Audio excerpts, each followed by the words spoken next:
course, it's me, Kusineri.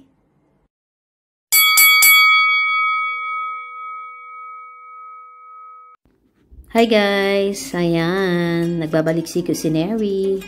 And for today's video is magmumukbang tayo. Ayan, kumain kami rito sa Kenny Rogers Roasters.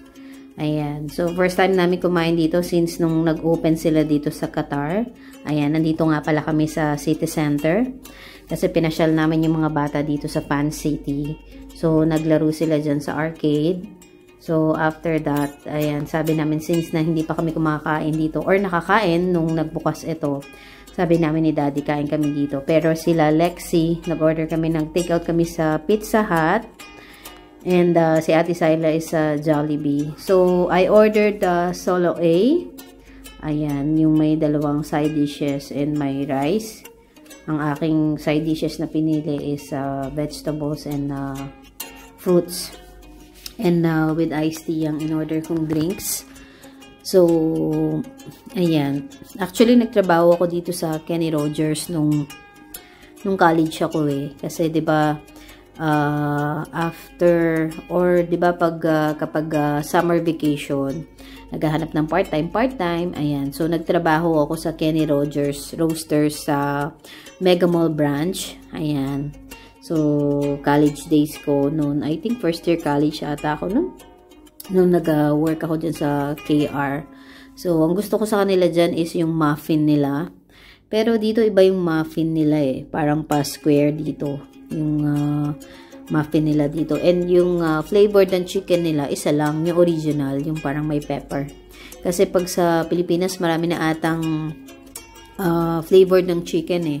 Natatanda ko nung nagtatrabaho ko, isa yung citrus, saka yung garlic fiesta ng flavored ng chicken nila noon.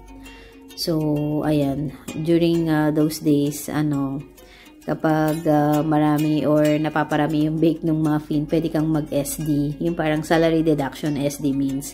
So, ayan, nag-SD ako ng muffin sa sinuwi ko sa bahay.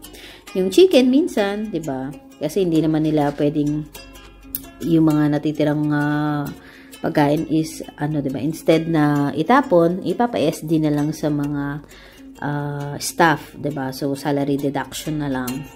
So, okay naman yung chicken nila. Malaki yung portion and sakto lang din yung presyo. 30 reals yung Solo A.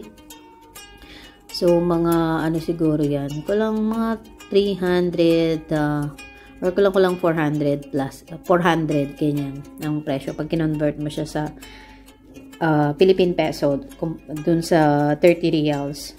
So, ayan, nabusog naman ako dyan. Actually, hindi ko naubos yung chicken kasi prior to that, kumain ako dito ng fish cake dito sa may tofu house. Dun sa may, kasi sa tabi ng palaruan, merong tofu house doon. So, parang gusto ko lang migop ng mainit na sabaw. So, umorder ako ng fish cake doon, yung Korean fish cake. Tapos, ang init ng sabaw, napaso-paso pa ako. So, ayan. So, tapos nagutom na sila. Sabi namin tama na kasi naubos na yung nila. Yung laman nila sa card. Kaya, kakain na. And at the same time, meron swimming lesson si ate. Ano yan eh, Monday. Monday ba yan? O Saturday? Kailan nga ba yan? Saturday yata yan. Saturday. Kasi Saturday may si ate. May, it's not Saturday. Parang Monday yata yan. Ayan, Monday yan. So, pumunta kami dyan ng Monday pala. Kasi pag Monday, Tuesday, and Wednesday, yung price ng games nila dyan sa Fan City, sa City Center is 2 reals. So, mura lang. So, compare kapag yung regular days, medyo mahal yung nila, yung rate nila sa mga palaro. Tsaka doon sa Bellagio yung sa Gondolandia. Nakikita nyo na yung sa video ko, nag-video ko last time doon. Mahal yung nila ng mga games and rides doon. So, mamumulubi ka. So, Monday yan. So, yung rate ng mga rides nila is 2 real lang. Eh, since na nung pumunta kami dyan last time, natira pa doon sa card dahil marami nga yung niload ni Daddy doon sa card. So, yun yung nilaro nila. So, naglaro din kami dyan ng parang baril-barilan, yung Tomb Raider, ganyan. Yung Jurassic, ayan. So, after that, nagutom. So, syempre, lalapang. Ayan. So, masarap naman siya. for me. Hindi ko lang kinain yung, ayan o, yung muffin nila. Kasi kakaiba. Kasi yung muffin na, yung talagang nasa Pilipinas, iba siya eh. Hindi siya pa square. Pero hindi ko siya tinikman kasi busog na ako. So, hindi ko alam kung anong lasa niya.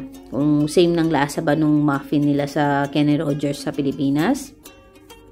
Eh, hindi na kaya nung tiyan ko eh. Puno na yung tiyan ko. Kaya hindi ko na siya nakain. Binigay ko siya kay daddy. Pero hindi naman niya kinain. Tinake out na lang din niya. So, ayan. So, kain-kain tayo. Make sure na may kinakain din kayo dyan, guys. At baka gutumin na naman kayo. So, katabi ko si Lexi. Ayan, kaharap ko si ate. Ang kinakain niya is Jollibee. Ayaw niya ng roasted chicken. Hindi siya nakain ng roasted chicken. Gusto niya lang yung mga fried chicken. Ganyan. Mga KFC or Jollibee. Ayaw niya ng chicken sa McDonald's kasi hindi siya ganun kasarap yung balat. Not unlike sa Jollibee. Medyo makapal kasi yung balat ng ng McDonald's eh. Yung coating nila. So, ako rin, hindi ko rin gusto yung Yung laman, okay lang. Pero yung skin, hindi ko siya gusto. Not unlike sa Jollibee, diba? Yung balat talaga yung gusto. So, ayan. Panoorin niyo kung kumakain dyan, ha? Kain na lang ng kain si Cusineri. Puro na lang kainan tong ina-upload ko. So, ayun. Sige, panoorin nyo na lang ako dyan kumain na matapos kasi umabot ng 10 minutes to. Hindi ko nga napansin na 10 minutes na siya. So, ayan. So, para sa akin, okay naman to yung lasa ng Kenny Rogers dito sa Qatar. Okay naman yung chicken nila. Ayan. Garlic rice yung in-order kong rice. Ayan. Meron ding plain rice pero garlic rice na lang kasi same price din naman siya. So, ayan, sige, panoorin nyo na lang ako kumain and make sure na may kinakain din kayo para at least hindi naman kayo magutom, diba? So, thank you once again mga kakusineri, and salamat sa walang sawa niyong pagsuporta sa aking channel, sa aking mga videos and shorts na ina-upload. Ayan, God bless everyone! Bye-bye!